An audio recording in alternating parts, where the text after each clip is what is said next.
The rule of law has been suspended in the country.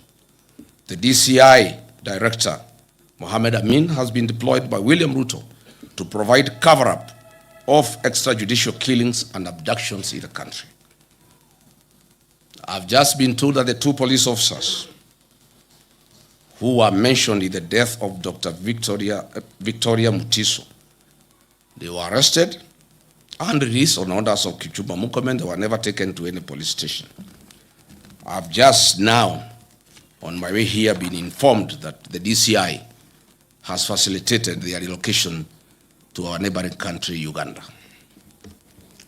Goons have become part of the command structure, rank and file of the National Police Service.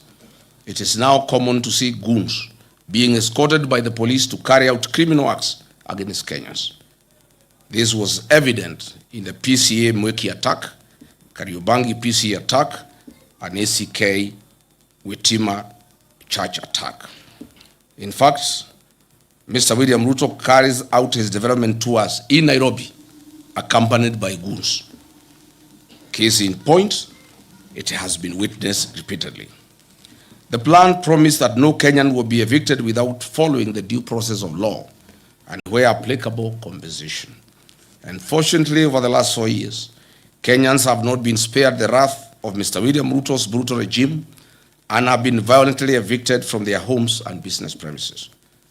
Mr. William Ruto has established an assassination network in Kenya to deal with political dissent and to assist Kenyans having an issue with one another to eliminate those they don't agree with. For example, in the 2024, during the Gen Z and Sabasaba protests, the government told us that guns were stolen from Kikuyu police station. The truth of the matter is that no guns were stolen. They never left the police station. Those guns were removed from the police records to be available to goons and rogue police officers to carry out illegal attacks and assassination of Kenyans. Look at the classic example of Dr. Victoria Mutiso, who was assassinated on 19th July 2026, and lawyer Matthew Chalo Bob on 9 September 2025 by senior police officers in a feud related to personal property. This heinous murder was planned and executed by police officers from Kikuyu police station. This police station, as I've said, is a crime scene and an assassination empire. This is a situation in 4 years William Ruto has achieved to put up an assassination team available for hire by Kenyans who may want to eliminate other Kenyans. Rachel Wandeto was doused with petrol on the allegation of having a tattoo on her breast. CS Kipchumba Murkomen IG Douglas Kaja visited her in hospital. William Ruto vowed that the killers would be arrested. They said her death was motivated by certain political leaders. The scheme was planned and orchestrated by CS Murkomen and a nominated senator. Despite William Ruto having instructed that the killers be arrested, 3 months down the line, nobody has been arrested. Nobody will be arrested because she was killed by the police. The Reverend Dumia Kariuki of PCA Nakuru, a vocal church leader, was killed by Nairobi Sierra, a squad formed by Kipchumba Murkomen to intimidate the PCA church to agree to sell their properties in Mombasa, Nairobi, Kajiado to William Ruto. The U.S. State Department, Bureau of Democracy, Human Rights and Labor, the Kenya National Commission of Human Rights, and the Independent Medical Legal Unit have documented over 700 cumulative cases of extrajudicial killings and forced disappearances across Kenya since late 2022 when William Ruto came to power. And with, of course, notable surge tied to the 2024 Gen Z protests, where 60 young boys and girls were killed. Mr. William Ruto, it is also important to note that alcohol and drug substance abuse is on a record high in the country. And the climax was when William Ruto appointed 2 known drug barons into his cabinet. William Ruto has therefore deliberately allowed the menace to grow in sections of the country that are not politically aligned to him.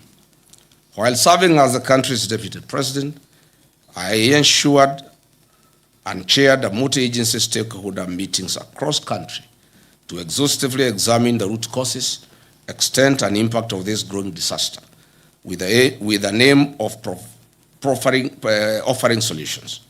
The initiatives were aimed at informing major government policy, measures, and prescribing interventions and actions to address alcohol and drug demand reduction, supply suppression, and harm reduction. Under my leadership then, I strengthened the intergovernment collaboration, and coordination in fighting alcohol, drugs, and substance abuse.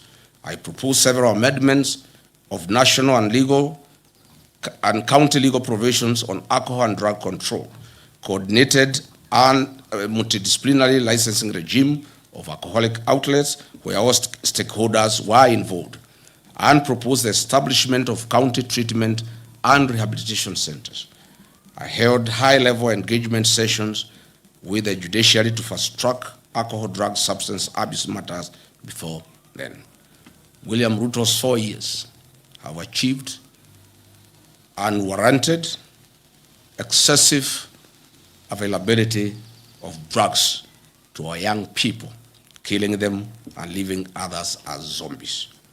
I'm confident that on August 10, 2027, we will revisit this program and eradicate these vices in totality. The following are some of Kenyans who have been abducted and disappeared recently. Mark Million Carey, he was abducted in Nairobi. Michael Olo, abducted in Nairobi. Families wept in the Milimani High Court demanding his release. His last location was along Kagudo Road. Evans Omondi, abducted alongside Olo and Carey.